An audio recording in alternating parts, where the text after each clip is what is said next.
of the hour. My name is Jill Krieger, and I'm the Director of Climate and Health at a nonprofit organization called the Network for Public Health Law. My colleague, Betsy Lawton, is a Deputy Director, and we've both worked at the network for a number of years, but the Climate and Health Program as a named initiative of the network has just been around since July. So we're excited to be here with you in these new roles. And so we're going to talk about law and policy to support climate mitigation, adaptation, and health equity. And, you know, I have to say, Betsy and I have been wrestling with, usually we're talking to public health practitioners, people who work at local health departments or maybe community-based organizations. And so they know public health. So we're talking about climate and law as the things they don't know. And you all know climate, but may know less about, be less familiar with some of the legal concepts and public health concepts. So we'll have a true interdisciplinary conversation here, and hope to save some time for a question and answer at the end. So the network, just to tell you a little bit more where Betsy and I are coming from, the network is, as I said, a public interest law firm dedicated to the use and power of public health law and policy to improve lives and make our communities safer, healthier, and more equitable. And so our goal is really to help people who are not lawyers understand, implement, and change the law to the extent necessary to make communities healthier, safer, and more equitable. And we do that in a number of ways, which are going to be interwoven throughout our conversation. We hope to have examples, but just as a preview, we're not sort of Perry Mason courtroom lawyers. We're kind of the nerdy, wonky policy lawyers, but creating legal resources. We provide what's called legal technical assistance. So any of you, if you're interested in using law and policy to make your community healthier and safer and more equitable, you can follow up with us and submit a request for legal technical assistance. And that might be helping us understand what the law is in your jurisdiction, what other communities are doing to tackle a problem that you want to tackle in your community. It might be any number of things, but it's not legal advice, but it can sometimes look a lot like legal advice.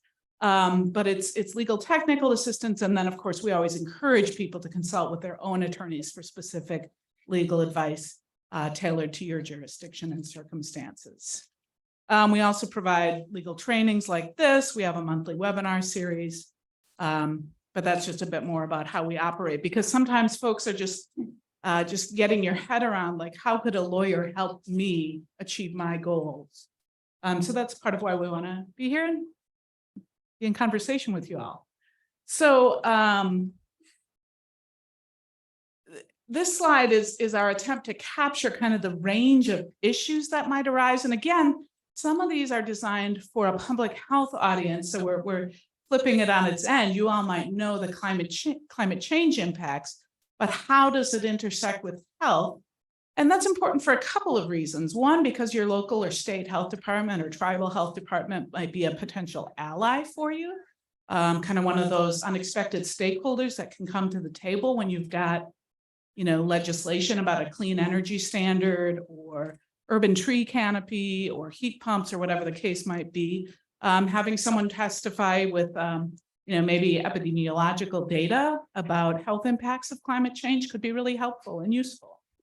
And also we know from a climate communication standpoint that when you talk about someone's kid's asthma, it connects with them and activates them more than talking about just about anything else. When you're talking about climate change, it brings it down to earth, it makes it immediate, it makes it about their lives, and gives them a really intense emotional, personal stake in it. And so that's another reason that if you're not thinking about health in your climate work, you may want to start doing so. Now, the other thing that's really, really important to understand, and I know everybody in this room already does, but we always like to just say it out loud, is that when you look at that epidemiological data, when you look at who's affected by lack of shade in their neighborhoods, when you look at who's affected by poor air quality and high levels of particulate matter, when you look at who's most vulnerable to flooding in their communities, it tends to be Black and brown communities. And that's important. And that's not chance. It's not about genetics. It's about law and policy. It's about structures that have created those outcomes. And it's about structures that can be changed to create more equitable outcomes. Chairs up here. You guys want to come sit? Sorry. Yeah, there's like here too. Thank you, Betsy. And I don't know why I've been anchored to this podium, I guess, because there's a microphone and the other microphone's over there. But no, thank you, Betsy. I want folks to be comfortable, and there are plenty of places. The other thing that we include in our standard presentations for health department folks is, well, do we need, we don't have a climate person at our health department. We haven't secured funding for that. So how can we work on climate? Well, if you're working on air quality, if you're working on emergency preparedness, if you're working on childhood asthma, if you're working on vector-borne disease, if you're working on just about anything in public health these days, climate change should probably be part of your thinking.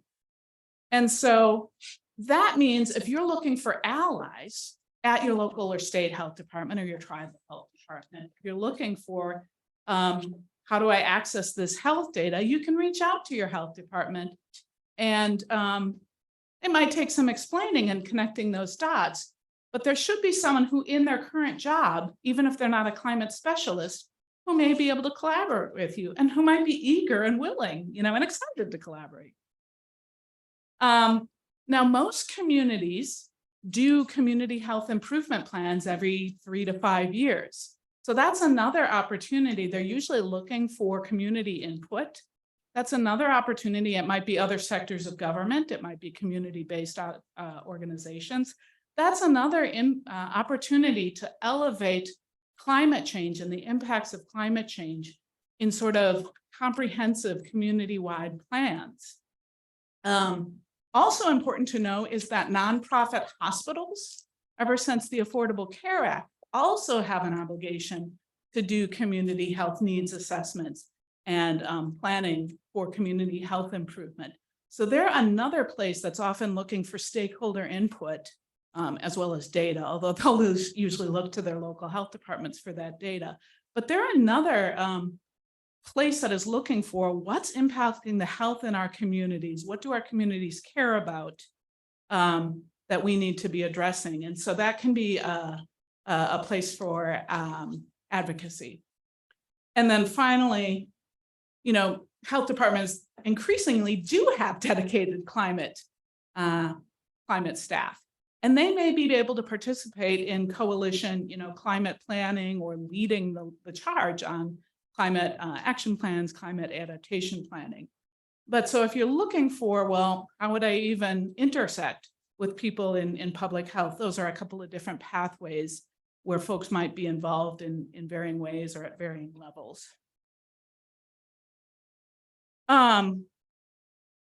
So for folks who are in public health, they have a framework that's very familiar to them that's known as the 10 essential public health services. So taking off from that, a number of partners in the public health law world created the 5 essential public health law services. And this slide might walk through that a little bit better. And I share this, not because all of you are public health folks, but because it's a model actually for social change. And it's an iterative model. It's not like these are steps 1, 2, 3, and 4, and 5 that happen sequentially necessarily.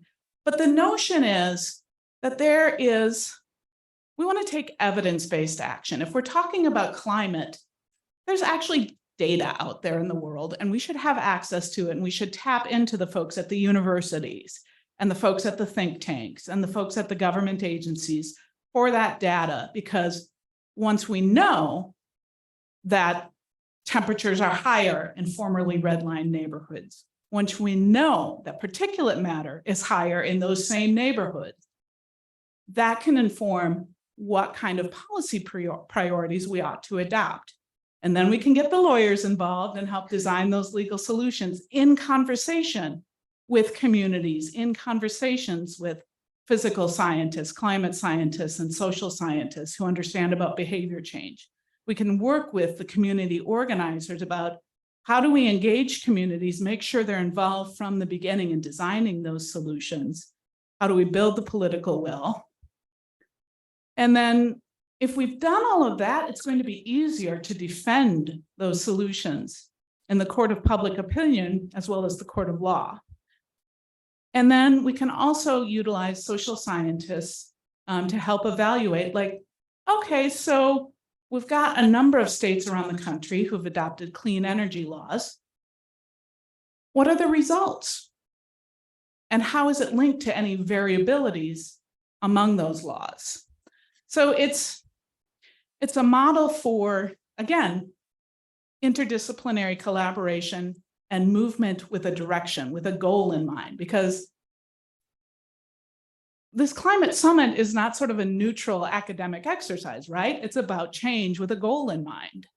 And that's part of why we have this framework, is how do we work together? You know, nobody's in charge. No discipline is more important than any other discipline. They're all essential to kind of these social norm changes, as well as these structural changes that can create, you know, a more climate, you know, a better climate environment, as well as a more equitable one.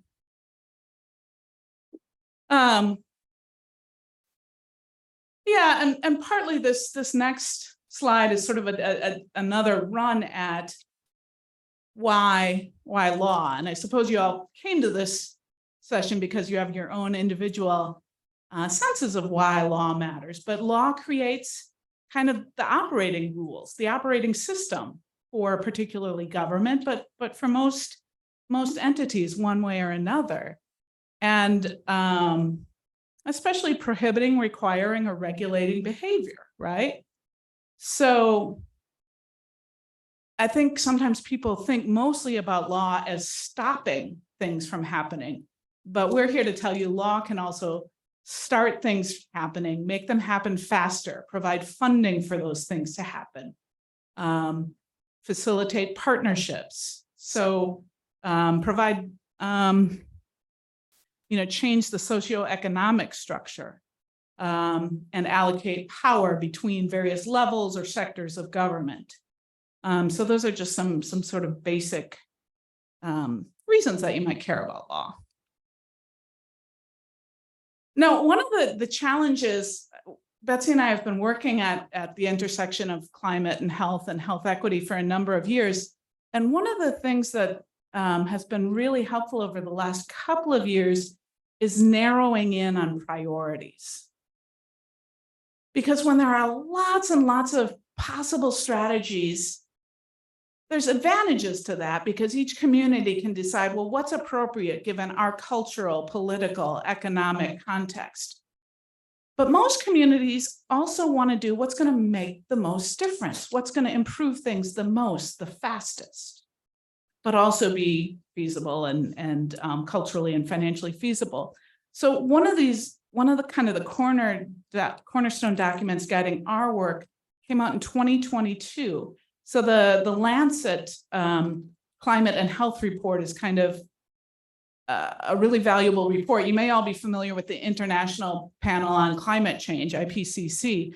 That comes out, you know, every 5 to 7 years, but the Lancet Countdown is focused on climate and health. So that's the intersection that we're working at. And it comes out much more frequently. So it's got data really focused on that intersection. And then helpfully in 2022 and also in 2023, they had accompanying US policy briefs.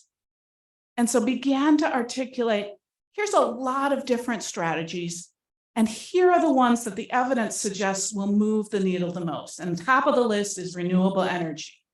And that's for the reasons that I've been talking about, because of air quality, the impacts of climate change on air quality, the growth in wildfires, the concentration of industrial activity in frontline communities, all of that, all adds up to the impacts of poor air quality being number one at the list, as well as, the impacts on heat of all of that stuff going into the air. So switching to renewable energy has so many co-benefits in terms of reducing, mitigation of actual climate change, of rising emissions, but also adaptation in terms of protecting human health. So having this, pulling all of that evidence together to begin to articulate policy priorities has been really helpful. And I'm going to hand things over to Betsy at this point.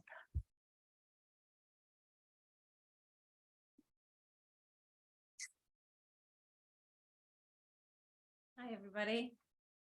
So there are a number of legal pathways that can help us prepare for climate-driven emergencies and climate change generally, beyond just how government provides like shelter and food during emergencies. And these include laws and policies that create equitable power structures, that incorporate community decision-making, that undo structural racism that fuels so many climate disparities, and then addressing the social determinants of health. And how many people in here are familiar with the social determinants of health? All right, nice. So these are like the conditions that we live in: neighborhood and built environment, our education, our economic opportunities, our social and community context. So if people have stable housing and access to food, those can help determine health outcomes as well. So this depiction is of the social determinants of health. It's by Rukiah Yerby, who's a professor at the Ohio State School of Law, and also the co-founder of the Institute for Healing Justice and Equity. And it depicts not just the social determinants of health, the more colorful circles there, but it also depicts the root causes and tools that contribute to health outcomes and health inequities. So the root causes of health inequities here are structural discrimination, things like racism, sexism, ageism.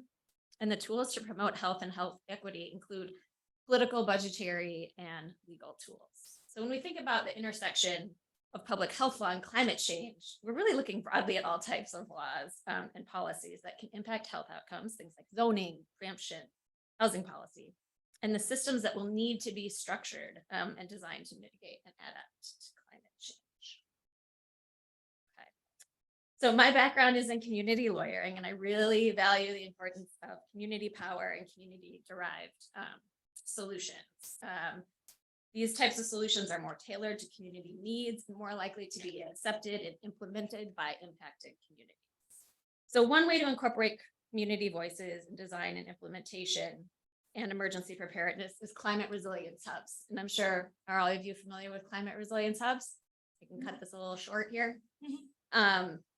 They're gaining traction throughout the United States. And I think what's really important is it provides communities like self-determination about what's most important and how they want to address community preparedness and how they want to prepare for a variety of different types of emergencies, climate-fueled emergencies. They're usually housed in a building that already is familiar to people, a church, library, someplace comfortable.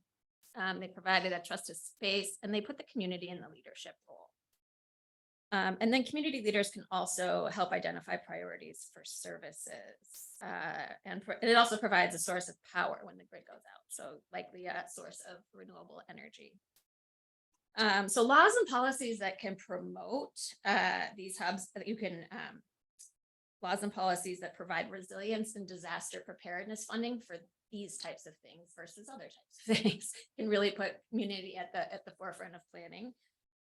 Establishing a structure to prioritize community resilience in planning, requiring community engagement, decision-making, and ensuring culturally competent communications, and then the ability to coordinate emergency management and planning with the community. Oftentimes we hear about communities that utilize their emergency shelters, but it's not useful for them because it's not what they need as a community. And so this is one opportunity to allow that to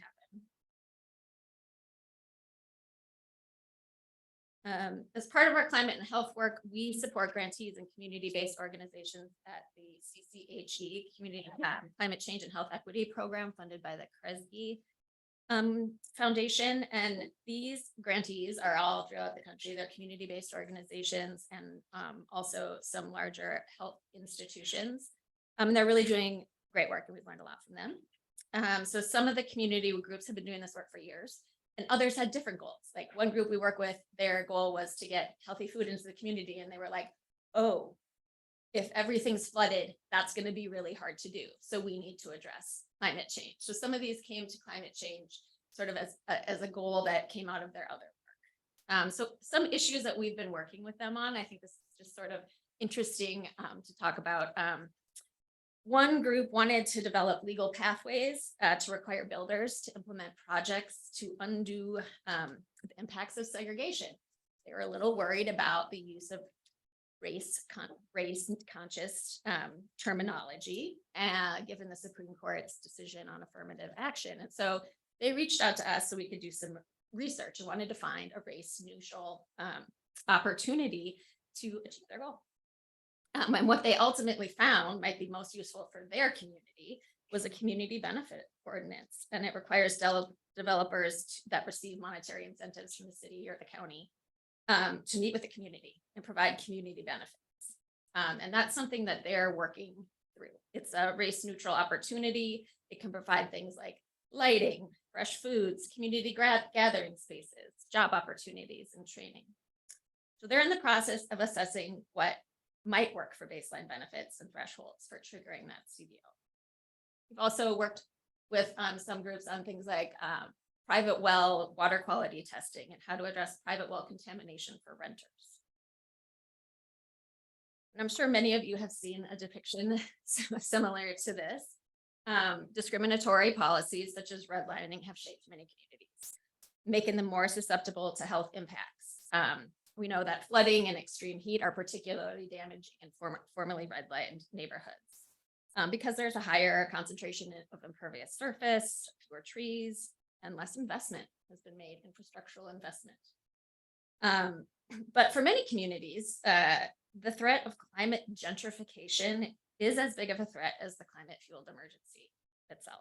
Is everyone familiar with climate gentrification? Can occur either when people or communities need to leave their homes because of a climate emergency, flooding, hurricane. Communities are displaced and it's hard to get back to the community oftentimes. And the other way that climate gentrification can happen is if there's like new green infrastructure or other capital improvements, such as providing, more parks and improving housing conditions through weatherization. Those things can drive up property values and neighborhood values, and that can also lead to displacement. So thinking about policies to address climate emergencies like extreme heat and flooding, states and localities should consider the potential harmful outcomes that could flow from the laws, things like displacement and gentrification, and adopt and implement laws and policies that can avoid those consequences. So some of those things would be the community benefits agreement we just talked about, or tenant protections, making sure that affordable housing is available, things like that, that must be done simultaneously so we don't end up with unintended consequences. I'm going to turn a little bit here for to a specific emergency, extreme heat emergencies. You all know heat is a big deal, right? It's the #1 cause of weather-related deaths in the United States, but just like many other emergencies, all communities are not impacted in the same way.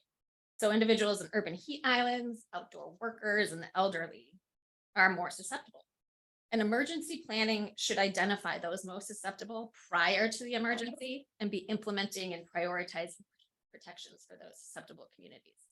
This is my coworker, April Shaw, put this together. It's a law and policy pathway, and it lists laws and policy solutions that can both address the public health threats of extreme heat and center equity.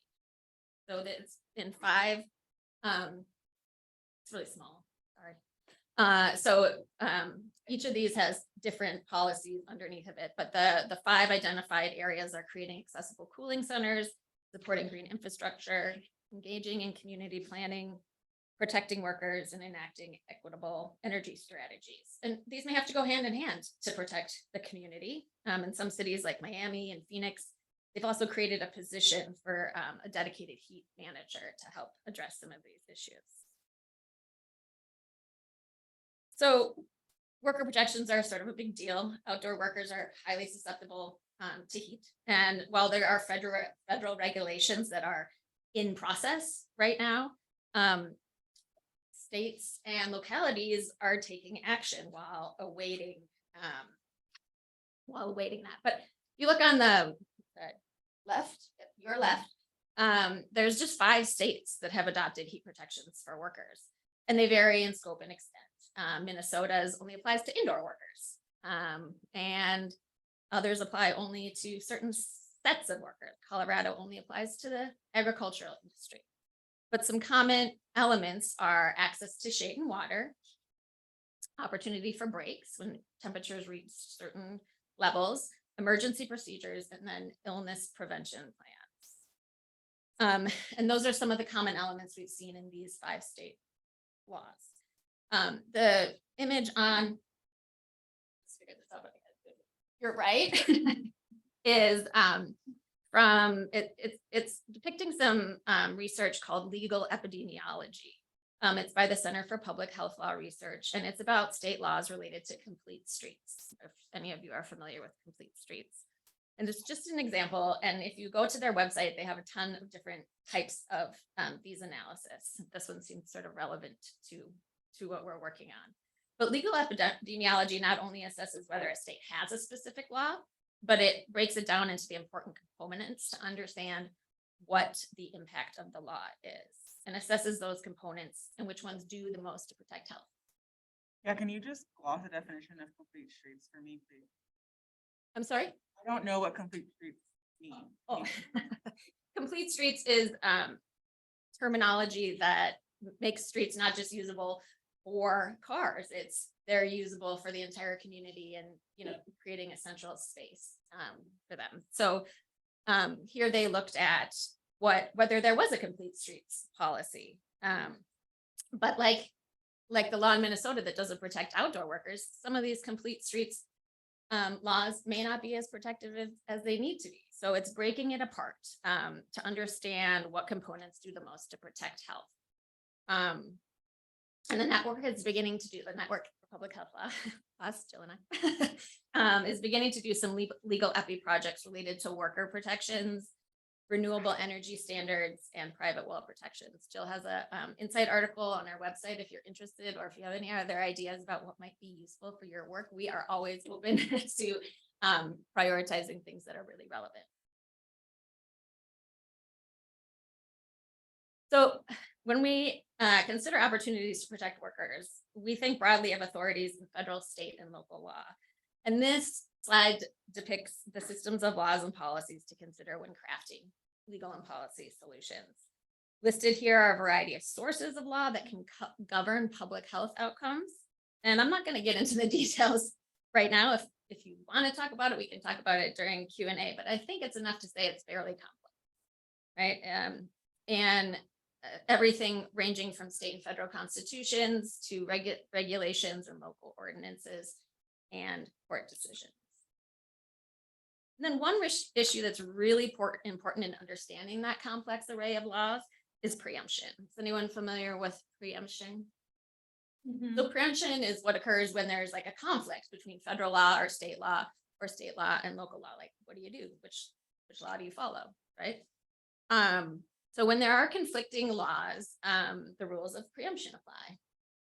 And it's when a higher level of government eliminates or limits the authority of a lower level of government. So federal law could limit what states do. States can limit what municipalities do. And I'll talk about an example here real quick. So this right here is the Austin Ordinance, Austin, Texas, to protect workers and employees in their community.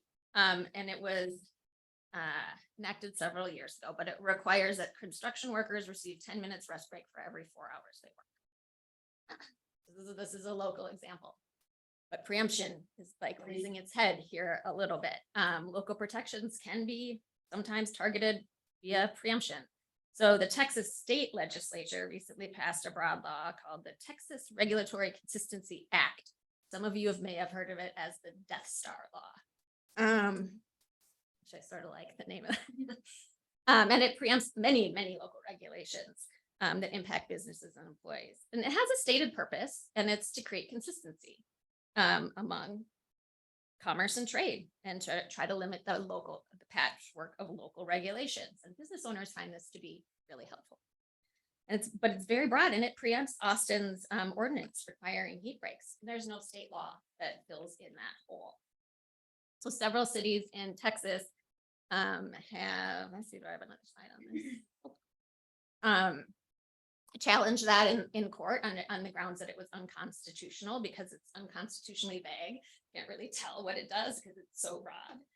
It's contrary to the constitutional powers that cities and counties have in Texas. And the court agreed. So the district court, which is the first court you go to, found this law unconstitutional. It's now in the Court of Appeals, and they are arguing, I think, in the summer would be the next argument. So it's sort of up in the air, but this is sort of what this process can look like on the ground when states try to preempt local ordinances.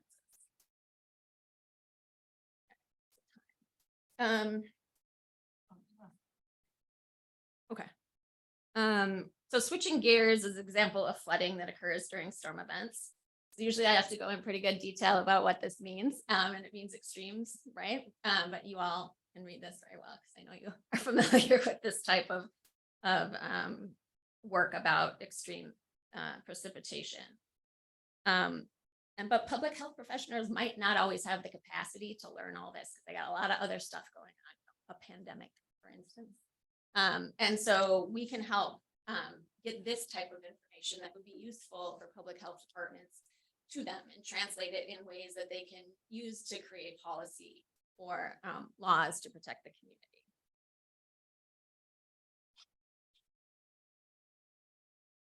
So many of the strategies can be included in local or state laws and policies to protect health in the face of extreme precipitation.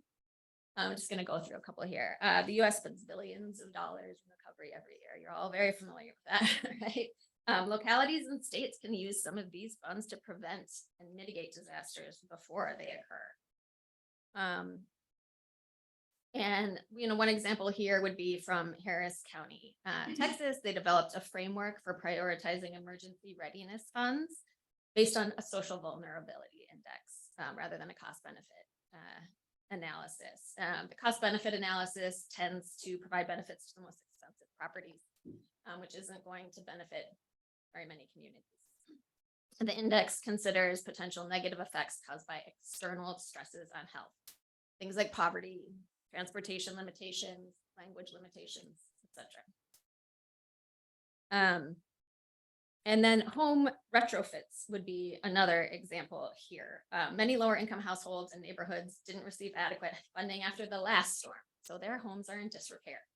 And they often aren't eligible for funds to fix it because of deferred maintenance issues or because their title isn't clear. Their house has been passed down through generations, but it doesn't have the typical title. So thinking about ways to prioritize home retrofits for those houses that have already been damaged can really make people more resilient to the next flood or hurricane or whatever it may be. Another thing that we have seen is there's a lot of problems with FEMA, right?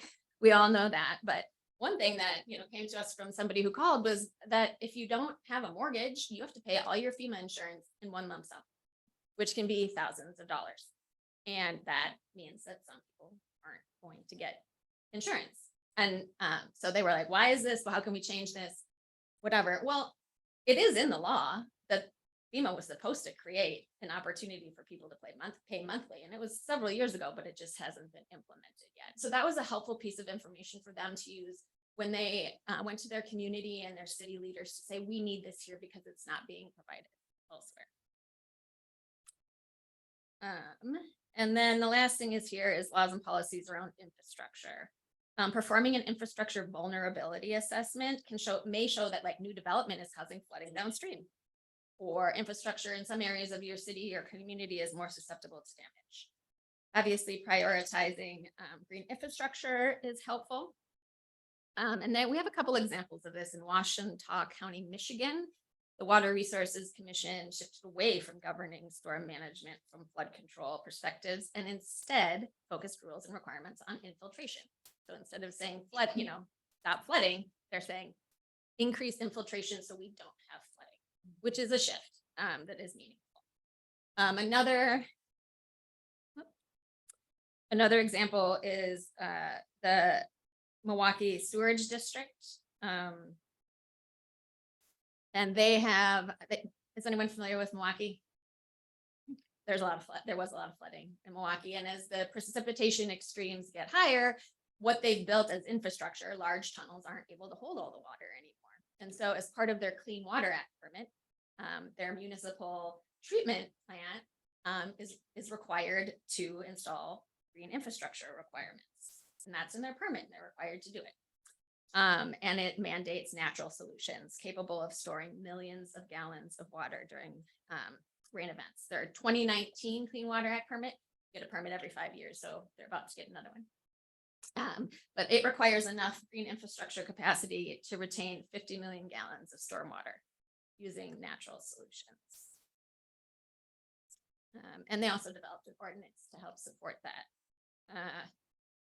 So this is an example of what the Supreme Court decision in Sackett v. EPA. Are you all familiar with that one? The wetland issue. Adjacent doesn't mean adjacent. That issue right there. So following the Supreme Court decision in Sackett v. EPA, we drafted this insight article centered on the health and climate benefits of wetlands and what the Supreme Court decision means for climate and health. And so the decision was followed really closely by environmental groups, right? But translating that information for a public health audience is really important as well. And it brought a bit of a different perspective that might not have reached public health. They might have not realized it was relevant to some of their work. And highlighting things like groundwater and surface water may become more susceptible to pollution. There's an increased risk of flooding when you start filling in all your wetlands. And it leaves many wetlands that help to limit climate risk susceptible to being filled. The network issues an insight article like this. They're like a page or two every couple weeks, and they don't just focus on climate and health. We do have several that are related to climate health. Things like private well protections, renewable energy standards, extreme heat. Those are some that we've done in the past. And they're really a starting point to start thinking about what might be your needs going forward. We also have insight articles focused on other areas of public health law, health equity, data, harm reduction, public health authority.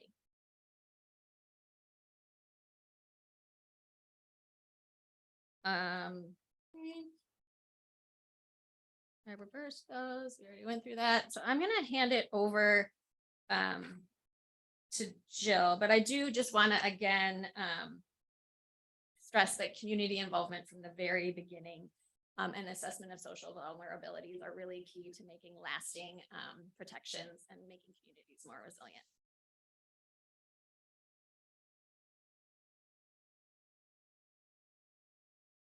Thanks, Betsy. So I've got a few more things I want to share about renewable energy, clean energy laws, and then we'll hope to have some time left for a question and answer at the end. And I'm really looking forward to that because to some extent we were guessing a little bit what might be helpful for folks to hear, but in the Q&A we can really hear what questions you might have about how law could be helpful, and specifically public health law could help support the work you're each doing in your communities, how we could support the scholarship of the universities, as well as community-driven government efforts. So, but as I mentioned, we do know from sort of really rock solid, some of the best research that was featured in the Lancet policy brief, that renewable energy standards really are top public health law and one of the top environmental law strategies for reducing at least the health impacts of climate change. And what we know is about 20 to 25 states now have, we'll know that hopefully by the end of 2024, we'll have completed our legal epidemiology on that to some extent. But here in the Midwest, Michigan and Minnesota both adopted new, stronger clean energy laws in 2023. We're tracking how those similar bills are moving forward this year in 2024. But when we talk about renewable energy standards or clean energy laws, those drive, they're really upstream strategies because they direct utility providers to meet targets. Most of them, the strongest laws are mandatory, right? They require utility providers to shift their energy sources to sources like wind energy, like solar, like geothermal. And it's a really important strategy because that then means that hospitals, schools, transportation infrastructure, all then get building trades, all get sort of follow in the wake of that, because as we're transitioning to renewable energy broadly, then that means there might be more incentive, either through the utility provider, through the state, through accessing federal benefits, or building decarbonization. Healthcare centers or hospitals to be moving to a microgrid system, more renewable source of energy. So these are kind of the big kahuna in terms of driving lots of other developments, as well as being the gold standard in terms of public rights. A couple of years ago, the network collaborated with the Medical Societies Consortium on Climate and Health, which is, I think, a really important potential partner for folks to be aware of. It's a collaboration of things like the Medical Association, Association of Nurses for Health and Environment, lots of other entities. And again, what I had said earlier about the importance of the health voice, talking about climate change. If you get these associations or you get individual providers in your community speaking out about climate change, you have a lot of credibility, and they aren't seen as political in many communities, so it can be really helpful in terms of supporting your climate goals. But what we said is that generally, electricity from fossil fuels is bad for our health. It's important for people to understand. It's a really basic message, and sometimes really basic messages bear repeating a lot of times. Renewable energy standards slow climate change and bring immediate health benefits to communities. And really important, all renewable energy standards are alike. They're different, and their effectiveness can differ. And so part of what we're talking about, just to put a little flesh on the bones, we've been talking about legal epidemiology, but it can be a little bit of an elusive concept. You might know what, after living through the COVID pandemic, we might have a sense of what epidemiology is, right? It's looking at data, it's understanding facts on the ground. Well, legal epidemiology is understanding the connection between law and health outcomes.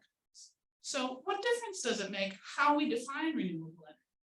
It turns out that in the states that define clean coal as part of renewable energy, not closing as many coal plants. They're not shifting to renewable energy as fast as the states that don't define clean coal as part of renewable energy. I mean, we could have predicted all of that, but having the science to back it up is different when you walk into a legislative office or when you're trying to convince your community that this stuff matters, that these kind of arcane, like looking at the definition of a term in a state law, matters on the ground to whether or not your kid's going to have a higher risk of getting asthma.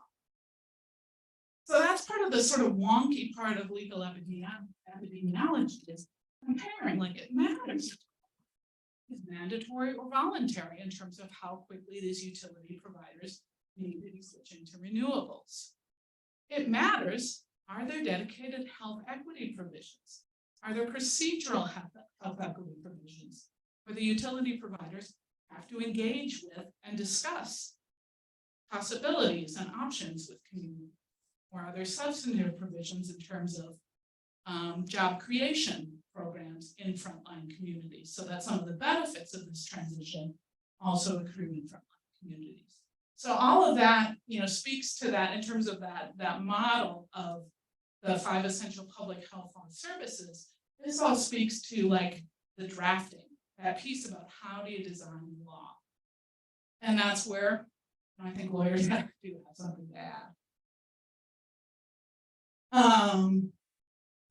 And you know, when we're talking about the Midwest or any other region of the country, for the most part, all of the action isn't at the state level. I mean, some of this action is not going to happen in some states for the foreseeable future. And so it's important to know that there's also local renewable energy commitments being made. And we've heard, you know, there are some sessions here at the summit from different communities that are making these kinds of commitments. And certainly Des Moines, Iowa, in the last couple of years has taken one example of a Midwestern community that's taking major steps to make renewable energy commitments. Let's see. So I want to make sure we have time for Q&A. But yeah, this slide was just for those of you who aren't currently collaborating with the public health community in your community, just some ideas. I was talking with someone earlier about talking enough about gas stoves. And that's someplace where your health department might be engaged because they're concerned about indoor air quality. And in fact, there have been a lot of public health lawyers and practitioners concerned there's a model indoor air quality following the pandemic, following you know, so many wildfire incidents across the country, as well as concerns about gas stoves. Indoor air quality is really elevated on the radar. So there is a model law, and that's going forward and being discussed. A model law is one that can be adopted or might be subject to change, but if you're working on air quality, happy to talk more about that model indoor air quality law with folks in Q&A or otherwise. I talked earlier about community health improvement plans and community health needs assessments. I think that's a really important access point for community input. But just some ideas. And other than that, I think we're happy to hear questions and have some conversation. I need my water.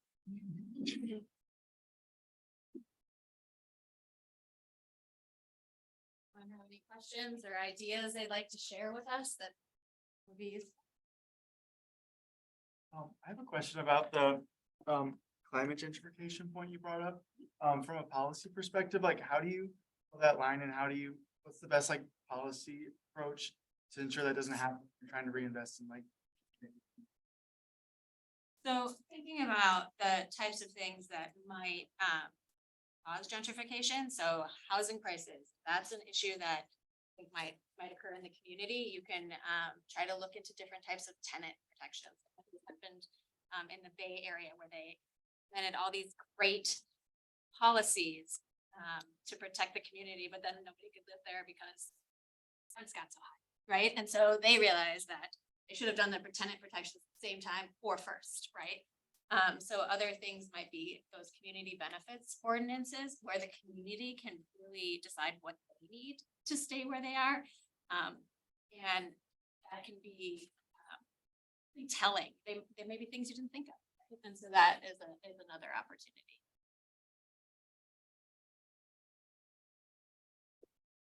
With the renewable energy recommendations that you're putting together, what are you seeing on waste energy as a renewable energy, and then also like advanced recycling, which is basically using plastic waste as an energy source, as far as definitions of a renewable energy source that also have negative health impact or potential health impact. You know, I have to say, I don't know that we've looked at either of those in depth. I would be really interested to talk with you because it sounds like we should be looking at those in more depth. We're certainly talking perhaps related in terms of waste energy. I mean, energy efficiency, I think, is really critical. It doesn't look like that's exactly what you have in mind, but energy efficiency is certainly an equity and affordability strategy. But yeah, I would love to talk if you have more that you'd want to say right now. And I'm realizing I'm supposed to be getting the microphone out to folks. So the question for folks, sorry for folks who are online. And while I'm walking over to hand over the microphone, just to circle back on the climate gentrification, I forgot to mention when I was presenting. We've been working with the Great Lakes Integrated Sciences and Assessment, one of the NOAA climate adaptation partnerships, to get climate science information out to the public health departments. And we're doing some frequently asked questions, and we do have one that's under development on climate gentrification. Should come out in the next month or two. So if you want to sign up for our updates, that should come out again in May. Thank you. I was hoping you could spend another minute on the issue of preemption. A lot of us are in blue cities in red states. And we are constantly talking about with our city sustainability or climate justice offices, how do we design policy that won't attract the ire or wrath of our state officials who will then preempt with their own policy. We want to make progress. We don't want to get locked in courtroom battles for the next 10 years. We just want electric ranges or whatever it is. So can you share more thoughts about strategies to avoid that or head it off at the pass?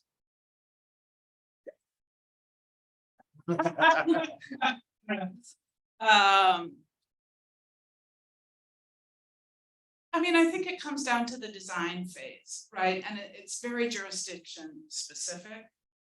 So looking at what is going to, I mean, the Austin and Dallas incidences versus the Texas Starlight legislation. I think part of what's interesting there is the Texas statute isn't that well drafted, which made it vulnerable to the court challenge that it was too vague and broad. And so there's a certain way in which you might at the local level kind of try and draw a fault, if you will, like that's sort of a sports metaphor, but thinking through like what might you do at the local level to be fairly narrow and discreet, especially if there is kind of broad preemptive language to try and evade or that broad language, but it's hard to answer generally. There are though various organizations nationally working. There's like the LSSC, Local Solutions Support Center, I think is what that acronym is, that does analysis of preemptive laws and also creates tools and supports organizing in various states to advance coalition-driven goals, which might include climate. So LSSC, I think it's Local Solutions Support Center. There was a grassroots, but if you sort of Google around for like preemption, movement building and preemption, you can come up with various organizations nationally that have created resources about strategies. But I think what it's going to come down is you're going to want to reach out to those folks, reach out to Betsy and me, reach out to some of these other organizations, reach out to LSSC.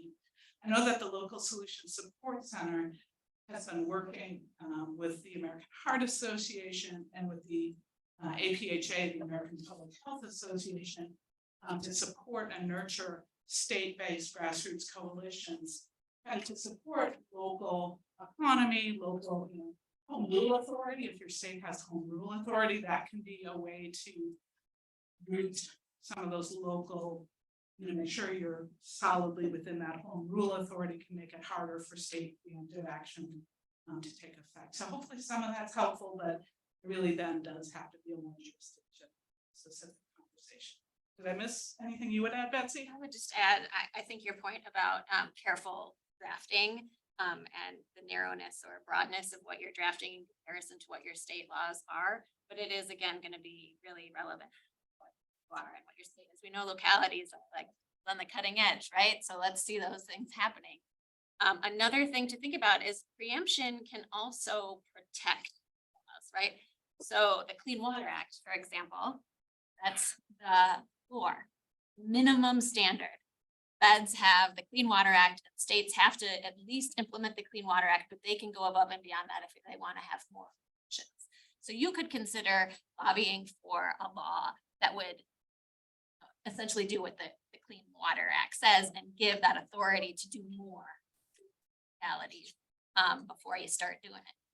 You know, sort of see if that structure, you may have that structure in your state already, then you're gonna have less issues. So looking into things like floor preemption, which is where you can go above and beyond the higher level.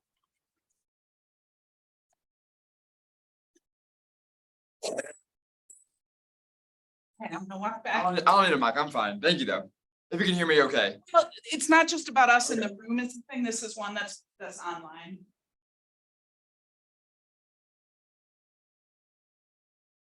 I'm Max, Good County, Illinois. I was looking to hear more about the community health assessments and the structured vulnerability assessments. How those are conducted, who conducts them, sort of findings you get out of those, and if there are tools you can have in EA screen that aggregate that data already for use public. That makes sense. This is gonna take first crack, Betsy. So we all know there's a lot of data that isn't being used out there, right? And so if you're part of this process, or you want to be of a process of identifying community needs assessments, locating that data and getting it in front of the decision makers is really important. The decision made, there may be a public health department, it may be the final say, maybe the mayor. You know, it really depends on the structure that you're operating in. But preparing sort of to get that data in front of them where they might not normally have it is pretty important. We work with a group in Texas who wants to see this home retrofit idea implemented really quickly. So they went to the public health department when they were doing their community needs assessment, and public health department was like, oh, that's a great idea. And people like it. So it went in their community, or it's, you know, being considered as part of their planning. So thinking about reaching out is a really, once you know who the decision maker is, reaching out with the information you have, they might just not have access to it. I think that's really helpful, Betsy, and so there's a couple different strands and the words are similar, so that's part of what makes it tricky. So health departments, either by law or by best practice, typically conduct a community health assessment. Yeah, CHA, community health assessment, community health improvement plan. And that might be by state law, or it might be sort of, in public health, there's something called the Public Health Accreditation Board. And a lot of local and state and tribal health departments have sought to become accredited, which is a voluntary process, but is also becoming kind of the standard of practice. And that would require that kind of health assessment. Separate from that, but parallel, is the community health needs assessment required of nonprofit hospitals to get tax benefits under the Affordable Care Act. And so that can be done by individual hospitals or hospital systems, or sometimes they're done collaboratively. So a number of nonprofit hospitals, even though they're basically kind of,